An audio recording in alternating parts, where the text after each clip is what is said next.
дар доираи амалишавии марҳилаи дуюми лоиҳаи барқароркунии роҳи минтақавии Душанбе Турсунзода сарҳади Узбекистон қитъаи роҳ аз пайкараи Абу Али ибни Сино то дарвозаи ғарбии шаҳри Душанбе дар буриши роҳи ҳалқавии маҳаллаи қарияи болои пойтахт бунёди роҳи автомобилгарди 300 аз километри 0 то 4 тибқи нақшаи коргузорӣ ҷараён дорад. корҳои бунёдӣ то имрӯз дар эстакадаи дуюми шаҳри Душанбе баробар ба 80% шудааст ки мутахассисон ин нишондодро мувофиқ ба нақшаи иҷроиши лоиҳа медонанд.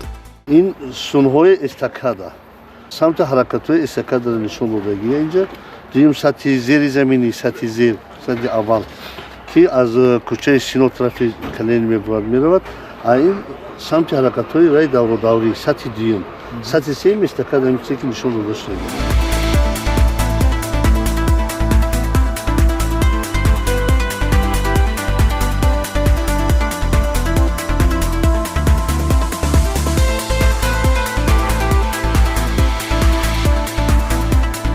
дар ин замина хотиррасон мекунем ки фармоишгари иншоот маркази татбиқи лоиҳаҳои таҷдиди роҳҳои Вазорати нақлиёти Ҷумҳурии Тоҷикистон ва паймонкори лоиҳа ширкати синзиянии сохтмони роҳҳо Sinzian Communication Construction Group Ltd-ии Ҷумҳурии Мардумии Чин мебошад. лоиҳаи сохтмони эстакада дар шаҳри Душанбе дар доираи ҳамкориҳои ҳукумати Ҷумҳурии Тоҷикистон бо Бонки Аврупоии таҷдид ва рушд ва Бонки Осиёии сармоягузории инфрасохторӣ амалӣ мешавад. бо ба истифода додани 431 дар маҳаллаи 82-ими пойтахт мо истифода аз роҳҳои болои ҳам дар Тоҷикистонро таҷриба кардем ва мутмаъин ҳам шудем ки бунёди чунин роҳҳои автомобилгард барои беҳтар намудани шароити равоҳо, таъмини бехатарии ҳаракати нақлиёт ва роҳгузарҳо мусоидат мекунад.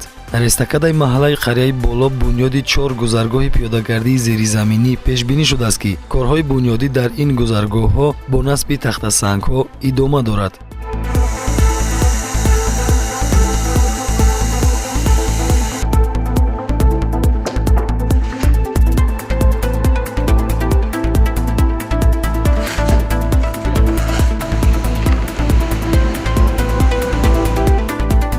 дар бунёди иншооти сесатҳаи дуюми нақлиёти шаҳри Душанбе тамоми системаи коммуникатсионӣ аз қабили таъминоти оби гарму хунук, газ, алоқа, равшандиҳӣ, обёрӣ барои сабзкории гирду атроф, хатҳои троллейбус ва системаи барқтаъминкунии 10 киловатта нав карда шуд. пояҳои муҳофизатии роҳравҳои сатҳи болоӣ рангмолӣ шуда дар баданаи пояҳои канори роҳи мошингард раҳнишони нуртоб насб гардидааст ки дар шабонгаҳ ба ронанда кӯмак мекунад то самти ҳаракати худро муайян намояд.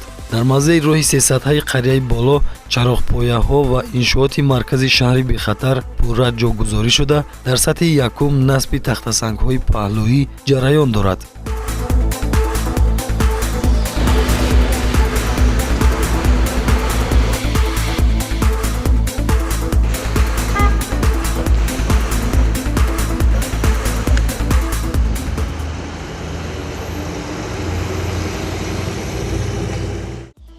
татбиқгарони лоиҳаи барқароркунии роҳи минтақавии Душанбе Турсунзода сарҳади Узбекистон қитъаи роҳ аз пайкараи Абу Али ибни Сино то дарвозаи ғарбии шаҳри Душанбе дар буриши роҳи ҳалқавии маҳаллаи қарияи болои шаҳри Душанбе ба корҳои сабзу хӯрамгардонии атрофи эстакада аҳамияти ҷиддӣ дода дар ин мавзеъ гулҳои мавсимӣ шинонидаанд. сатҳи сеюми эстакадаи қарияи боло дар рӯи 12 адад сутунҳои пурқувват қарор гирифтааст ки бо дидани ин ҳаҷму андозаи ободкориҳо метавон гуфт ки ин роҳи сесатҳа дар воқеъ як маҷмӯаи нақлиётиро мемонад.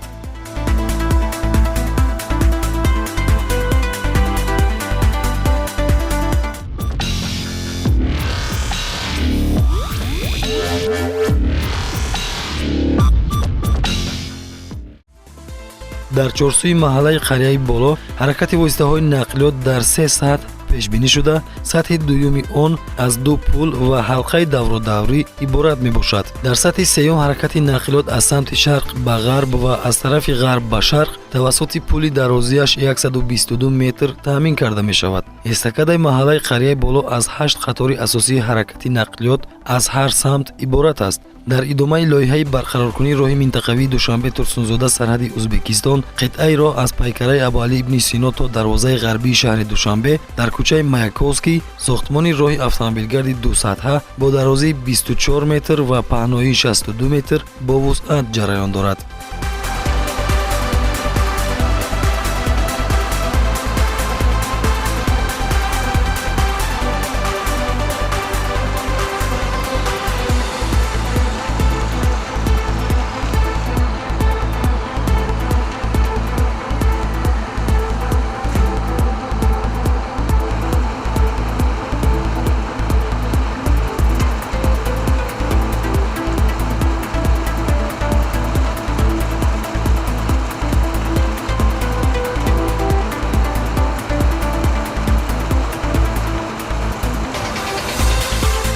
хотиррасон мекунем ки давоми 3 соли охир дар ҳудуди шаҳри душанбе таъмиру аз навсозии роҳҳои мошингард мутобиқ гардонидани он ба меъёрҳои ҷаҳонӣ ба худ вусъати тоза касб кард ки дар умум барои аз бомбасти коммуникатсионӣ баровардани ҷумҳурӣ мусоидат менамояд. гузаргоҳҳои пиёдагардӣ дар роҳи автомобилгарди дусатҳа воқеъ дар бориши кӯчаҳои Маяковский бо Нусратло Махсум дар сатҳи якум ва дуюми шафати роҳ бунёд шудааст ки бо татбиқи ин лоиҳа бехатарии тамоми иштирокчиёни ҳаракат дар роҳ таъмин мегардад. аз ҷониби дигар мушаххас аст ки бо ташкили инфрасохтори зарурӣ сатҳу сифат ва бехатарии ҳаракат дар роҳҳо таъмин мегардад.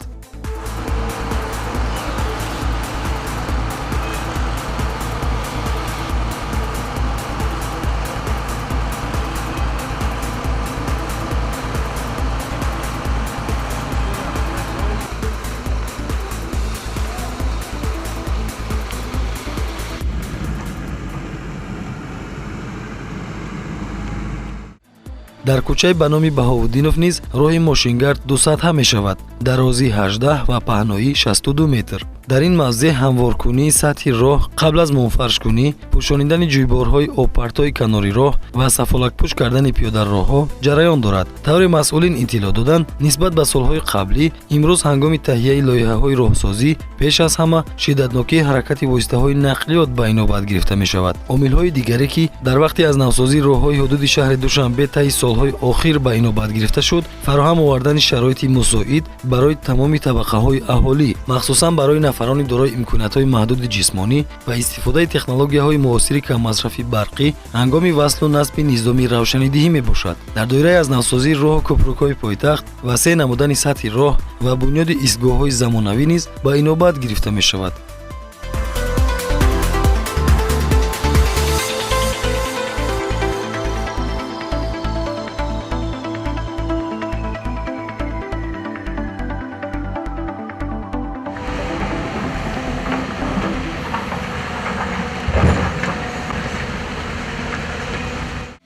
яке аз ҳадафҳои асосии ҳукумати ҷумҳурии Тоҷикистон ин мутобиқ гардонидани роҳҳо ба меъёрҳои ҷаҳонӣ ва таъмини бехатарии ҳаракат дар роҳҳои мошингард мебошад. ҳукумати мамлакат ҷиҳати ноил шудан ба ҳадафи то соли 2030 ба кишвари транзитӣ табдил додани Тоҷикистон дар замони соҳибистиқлолӣ лоиҳаҳои зиёди давлатии сармоягузориро бо ҷалби миллиардҳо сомонӣ амалӣ гардонида истодааст. дар давраи миёнамуҳлат таҷдид ва аз навсозии зиёда аз 2000 километр роҳҳои мошингарди ба меъёрҳои замонавӣ мувофиқ пешбинӣ гардидааст. дар ин замина мақомоти иҷроияи ҳукумати давлатии шаҳри Душанбе дар партави сиёсати созандаи пешвои миллат муҳтарам Эмомалӣ Раҳмон ҷиҳати беҳтар гардонидани ҳолати роҳҳои мошингард дар пойтахт кӯшишҳои зиёде ба харҷ медиҳад.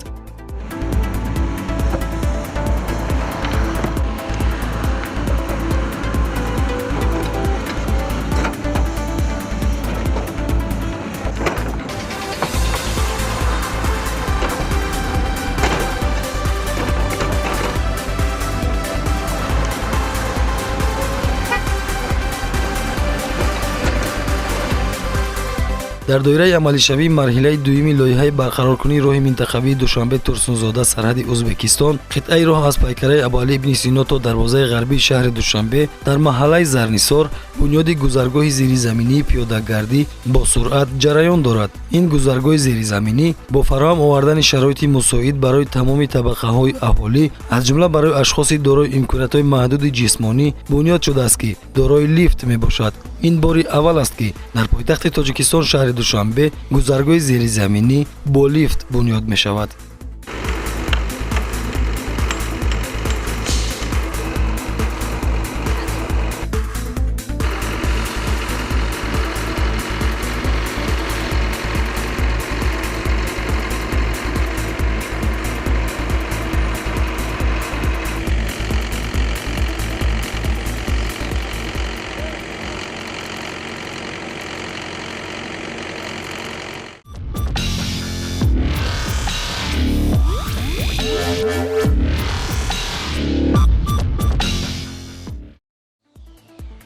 дар ин қисмати роҳ ҳамзамон ҷӯйборҳои канорӣ гузошта шудаву сатҳи масир ҳамвор карда шудааст. бо асфалтпӯш шудани қисматҳои алоҳидаи ин роҳ воситаҳои нақлиёт бидуни мушкил ҳаракат карда вазъи экологии атрофро низ ифлос намекунанд.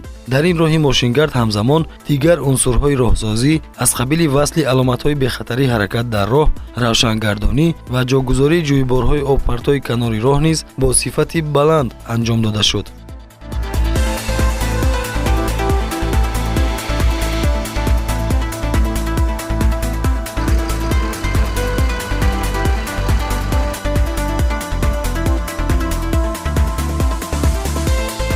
хотиррасон мекунем ки муҳандисону роҳсозони варзидаи ватанӣ дар ҳамкорӣ бо ҳамтоёни хориҷии худ дар асоси дастуру супоришҳои асосгузори сулҳу ваҳдати миллӣ пешвои миллат президенти ҷумҳурии Тоҷикистон муҳтарам Эмомалӣ Раҳмон аввалин эстакадаи 300-ро дар Тоҷикистон дар доираи амалишавии лоиҳаи беҳтар намудани ҳолати роҳи минтақавии Душанбе Турсунзода сарҳади Узбекистон қитъаи роҳ аз бурӯҷи хиёбони Абуалӣ ибни Сино то дарвозаи ғарбии шаҳри Душанбе дар муддати 2 сол бо сатҳу сифати баланд сохта дар рӯзҳои таҷлили 27-умин солгарди истиқлолияти давлатии ҷумҳурии Тоҷикистон мавриди баҳрабардорӣ қарор доданд. طبق ریتینگ فروم جهانی اقتصادی در دایره نشاندهنده قابلیت رقابت بین المللی تاجیکستان از جهت صفت راهها و رشد اینفراستراکچور موقع خوب را اشغال نموده در این جاده به حیث کشوری پیشقدم در منطقه ارزیابی گردیده است. موافق معلومات سرریاست معماری و شهرسازی شهر دوشنبه تا سال 2025 10 عدد و در دایره عملی شوی نقشه گنرالی شهر دوشنبه همگی 20 عدد چنین چهارراه‌های 300 حد در حدود پایتخت بنیاد می‌گردد.